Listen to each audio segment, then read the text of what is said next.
O milagre que mudou a vida de Roberta. Roberta tinha apenas 23 anos quando recebeu o diagnóstico que abalou sua vida: Síndrome de Klein-Wardenburg, uma doença genética rara que afeta a audição. A pigmentação da pele, em alguns casos, pode causar problemas neurológicos. Os médicos foram claros: sua perda auditiva era progressiva, e em pouco tempo ela poderia ficar completamente surda. Além disso, manchas brancas pelo corpo e uma sensibilidade extrema à luz solar a faziam-se sentir diferente, como se carregasse um fardo invisível. Filha de pais separados, Roberta cresceu entre idas e vindas, sem uma base sólida. Sua mãe, embora carinhosa, trabalhava muito para sustentar a casa e seu pai, distante, pouco se envolvia. A solidão a acompanhava, e a notícia da doença só aumentou seu desespero. Por que isso está acontecendo comigo? Chorava em seu quarto, sentindo que o mundo desabava. Foi então que sua vizinha, Dona Maria, uma senhora simples e de fé inabalável, a convidou para uma reunião na Congregação Cristã no Brasil. Minhas filhas, a gente não pode desanimar. Deus tem um propósito para cada um de nós, disse ela com voz calma, enquanto entregava a Roberta um lenço de papel para enxugar as lágrimas. Venha comigo no domingo. Você vai ver que lá a gente encontra paz. No domingo seguinte, Roberta entrou pela primeira vez na pequena sala de reuniões da CCB. O local era simples: cadeiras de madeira enfileiradas, paredes brancas, sem nenhum adorno chamativo. Os irmãos e irmãs, vestidos com modéstia, cantavam hinos sem acompanhamento de instrumentos, apenas vozes unidas em harmonia. O som era puro, como se cada palavra saísse do coração. Um ancião, de cabelos grisalhos e postura serena, dirigia a reunião. Sua voz era firme, mas cheia de amor. Irmãos, hoje é um dia de gratidão. Deus ouve nossas orações e opera milagres entre nós, disse ele, enquanto folheava a Bíblia com mãos trêmulas pela idade, mas firmes na fé. Roberta sentiu algo diferente ali. Não havia espetáculo, nem palavras bonitas para impressionar. Era tudo tão sincero que ela não conseguiu segurar as lágrimas. Quando o ancião pediu que os presentes orassem por quem precisava de ajuda, Dona Maria se levantou e, com voz emocionada, contou um pouco da história de Roberta.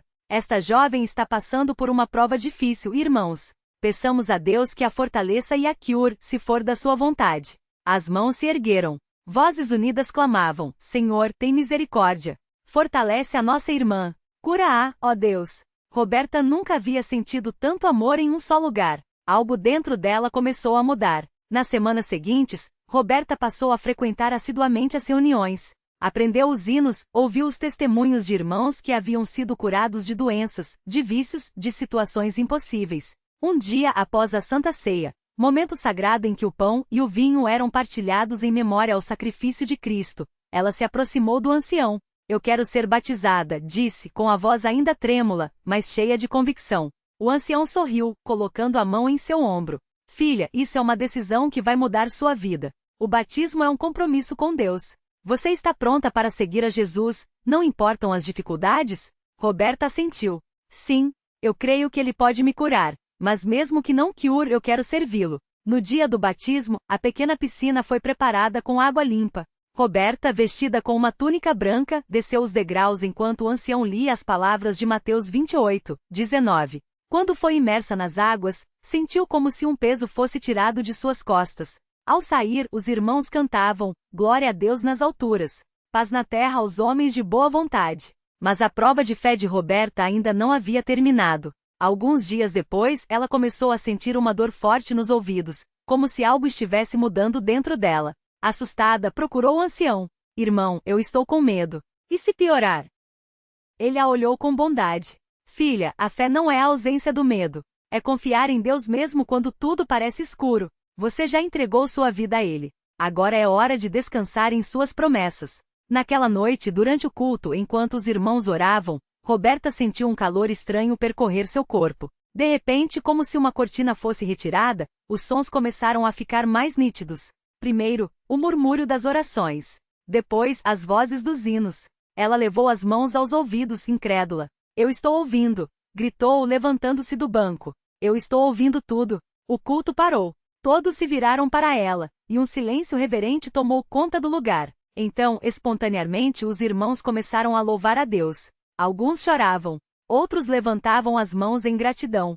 O ancião, com lágrimas nos olhos, agradeceu a Deus pelo milagre. Nos meses que se seguiram, Roberta fez novos exames. Os médicos não conseguiram explicar, mas sua audição havia sido restaurada. As manchas em sua pele começaram a diminuir, e a sensibilidade à luz também melhorou. Mas o maior milagre não foi apenas físico. Roberta havia encontrado uma família na CCB. Uma família que não a julgava, que orava por ela, que a amava como irmã em Cristo. Um ano depois, ela mesma subiu para dar seu testemunho. De pé, como era o costume na igreja, com voz firme e olhares brilhantes, ela disse: Irmãos, eu aprendi que Deus não nos dá provas para nos destruir, mas para nos aproximar dele. Antes eu me sentia sozinha, diferente, sem esperança.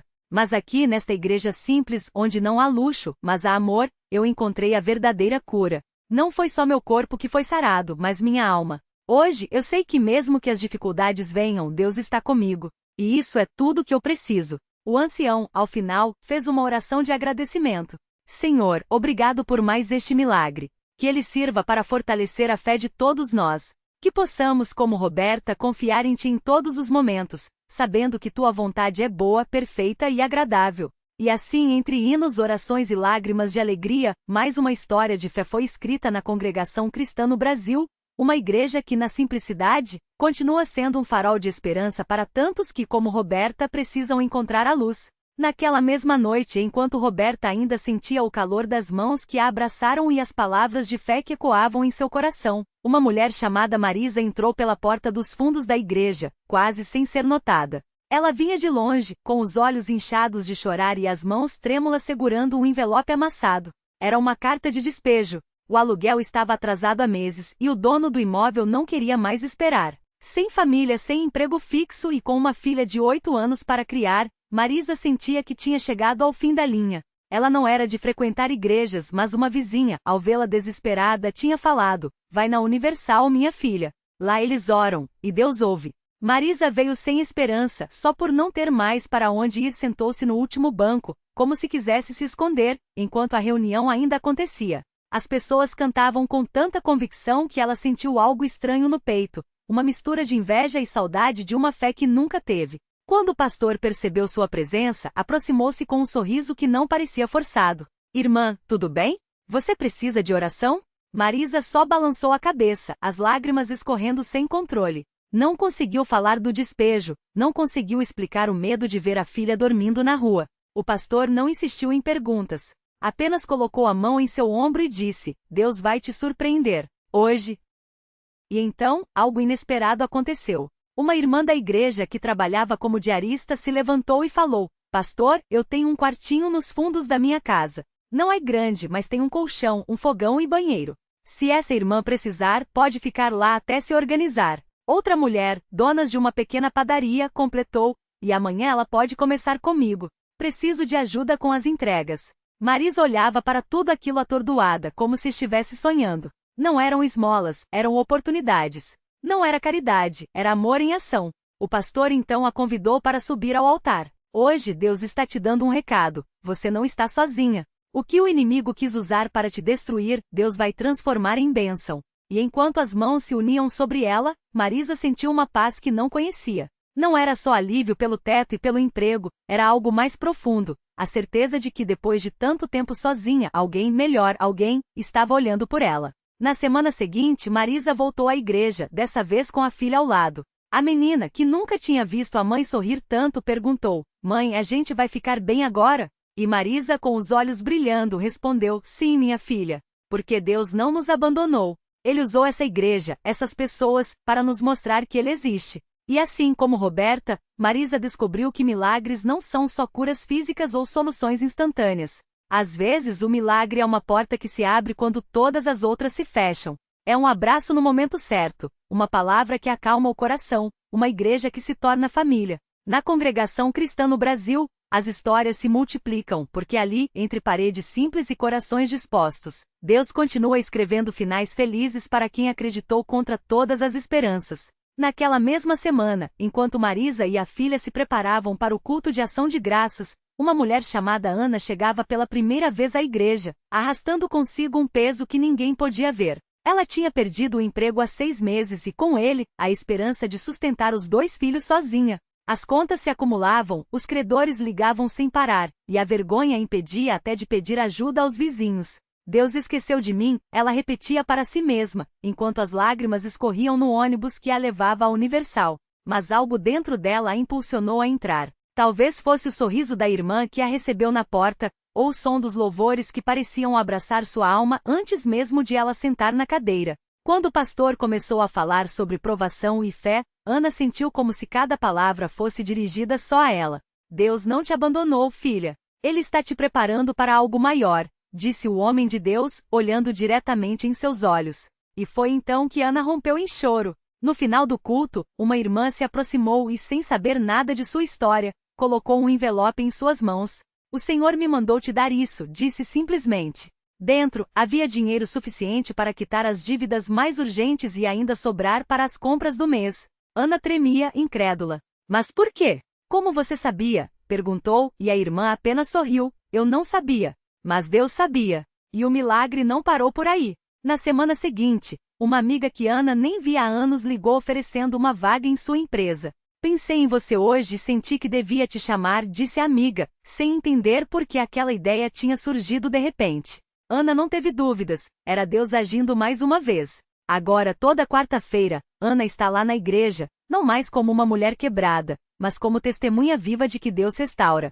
Ela conta sua história para quem chega desanimado, com a mesma convicção que viu nos olhos de Marisa e Roberta. Se Deus fez por mim, Ele fará por você também. Basta acreditar e não desistir. E assim, entre lágrimas de alívio e sorrisos de gratidão, a igreja continua sendo esse lugar onde o impossível se torna possível. Porque ali, entre pessoas comuns que escolheram confiar, Deus não cansa de provar que Ele ouve, que Ele vê e que no tempo certo Ele age. Sempre. Ana não imaginava que sua história ainda teria mais um capítulo. Um dia, enquanto compartilhava seu testemunho na Universal, uma mulher chamada Lúcia se aproximou com os olhos cheios de lágrimas. Eu também perdi meu filho, ela confessou com a voz trêmula. E não consigo superar. Como você conseguiu? Ana sentiu o coração apertar, mas também uma paz que só quem já passou por aquele vale entende. Ela pegou as mãos de Lúcia e disse, não foi fácil, minha irmã. Mas foi aqui, nesse mesmo altar, que Deus me mostrou que a dor não é o fim. Ele me deu forças para viver de novo. E vai fazer o mesmo por você. Lúcia começou a frequentar as reuniões, mesmo com o peso da dor. Nas quartas-feiras ela via Ana orando com fé, como se cada palavra fosse uma semente plantada no coração de Deus. Até que numa noite de vigília, algo mudou. Enquanto o pastor orava, Lúcia sentiu uma paz tão profunda que as lágrimas pararam. Não era que a saudade tinha acabado, mas era como se uma luz tivesse acendido dentro dela. Eu vou conseguir, ela sussurrou, pela primeira vez em anos. O milagre de Lúcia não foi instantâneo como alguns imaginam, mas foi real. Pouco a pouco, ela voltou a sorrir, a cuidar de si mesma e até ajudar outras mães que passavam pela mesma dor. Deus não tirou a minha tristeza como num passe de mágica, ela dizia depois. Mas Ele me deu algo maior, a certeza de que mesmo no silêncio Ele está comigo. Enquanto isso, Ana continuava vendo Deus agir em sua vida. A empresa que ela pensava ter perdido começou a se recuperar de um jeito que nem os economistas explicavam. Clientes antigos voltaram, novos contratos apareceram e o mais incrível, ela conseguiu quitar todas as dívidas em menos de um ano. Não foi sorte, foi Deus, ela repetia para quem perguntava. Ele honra quem confia nele. Hoje, Ana e Lúcia se encontram toda quarta-feira na Universal, não como vítimas do passado, mas como mulheres que descobriram um Deus que transforma cinzas em beleza. Elas não têm todas as respostas, mas têm uma certeza, onde o homem vê fim, Deus vê começo.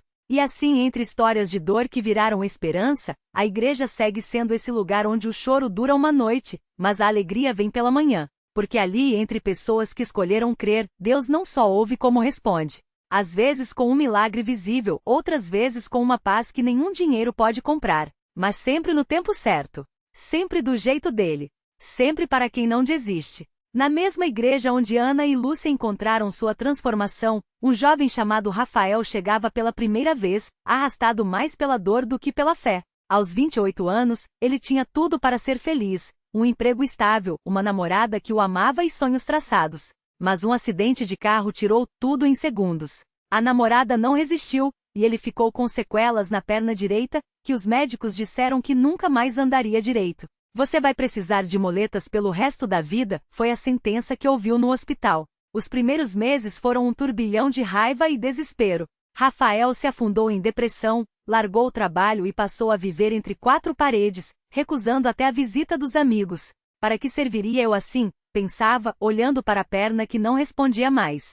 Foi então que sua mãe, uma mulher simples mas de fé inabalável, o levou à Universal. Filho, se você não tem mais forças, deixe Deus te carregar, ela disse, segurando sua mão trêmula enquanto entravam na igreja.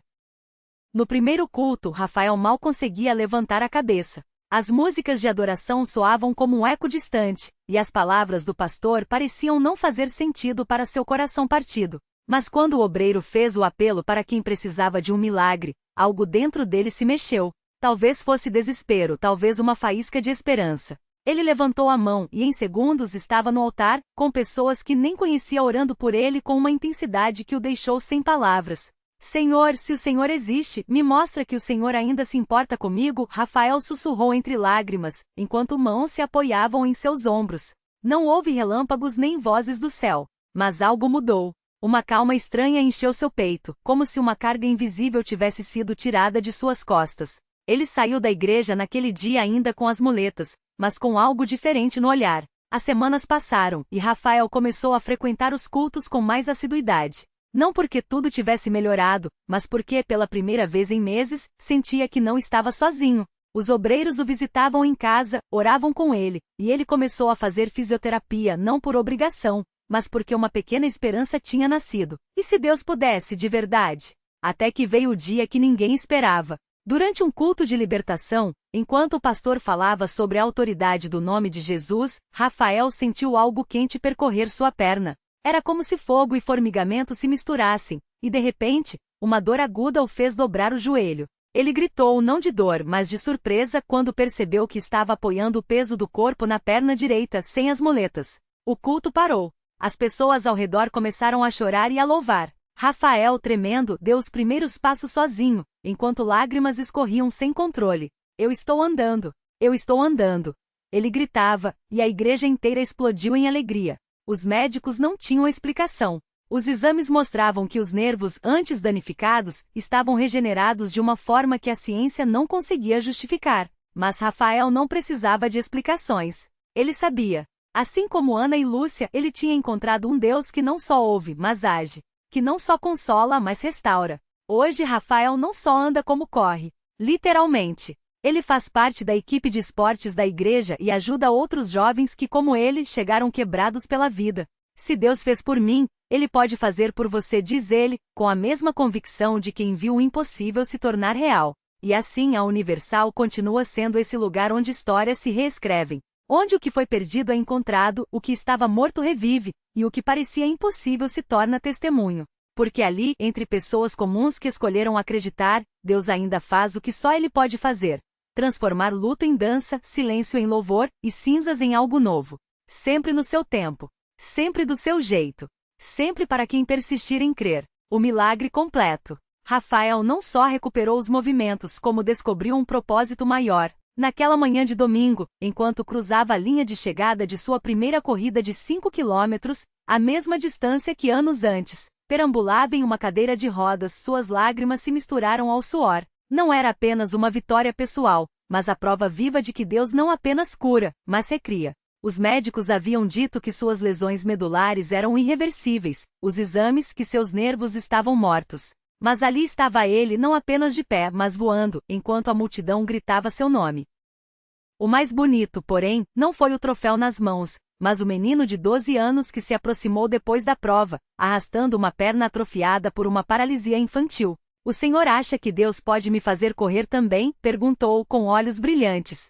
Rafael se ajoelhou, colocou a mão no ombro do garoto e sorriu. Ele não só pode como quer. Mas você precisa fazer a sua parte, vir todo domingo, orar mesmo quando doer, e não desistir nem um dia antes do milagre. Aquela cena, um inválido estendendo a mão a outro, era a essência da Universal, um lugar onde os curados se tornam curandeiros pela fé. Reflexão final, a beleza do depois. Há algo sagrado nos depoimentos que nascem do sofrimento. Rafael poderia ter guardado seu milagre como um troféu pessoal, mas escolheu ser ponte, porque a graça que não é compartilhada secou. Deus não restaura para nos tornar espectadores da sua glória, mas participantes. Cada cicatriz de Rafael, cada noite de choro no altar, cada "Por que, Senhor?", não respondido no tempo dele, hoje faz sentido. Eram as sementes de uma história que outros precisavam ouvir para ousar acreditar. Lição de vida: a fé que persiste é a que vence. O milagre de Rafael não aconteceu no primeiro culto, nem no 10º.